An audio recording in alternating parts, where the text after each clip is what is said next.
the burnout epidemic, and what working women need to help produce a stronger economy.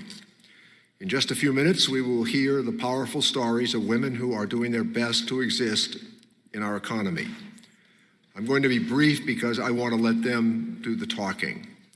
Women are asked to wear many hats each and every day. For years, they have been telling us that the idea that you can simply balance being an employee, a caregiver, a breadwinner, and a mom is a myth. Wearing all of those hats forces trade-offs: less money, more stress, loss of advancement at work, things that sometimes don't get done.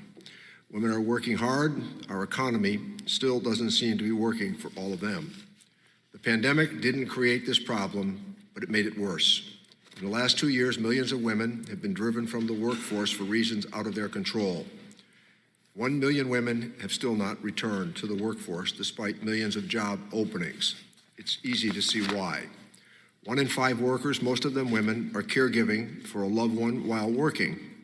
1 in 10 are in so-called sandwich generation and are caring for both a child and an adult. Over 2/3 of working women are experiencing burnout. The burnout gap between men and women has doubled in the last year alone.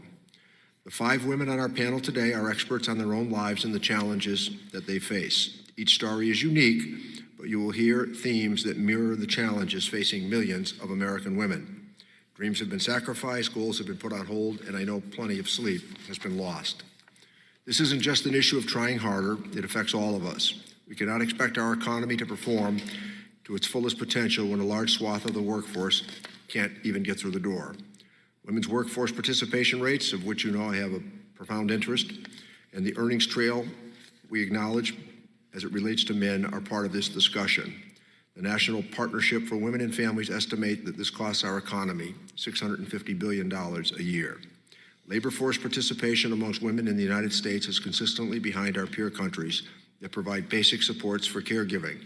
American women and families pay for this in lost income, additional hardships, and our economy pays for it when our talented workers are forced to sit out. In many cases, this burnout epidemic is uniquely American. The United States is one of only 2 OECD countries that does not provide paid leave to new parents. It is one of only a handful that does not provide paid leave to workers dealing with their own serious medical conditions or those of loved ones. Ask any parent about finding childcare, and you'll hear how scarce it is. When they do find it, it can be quite expensive.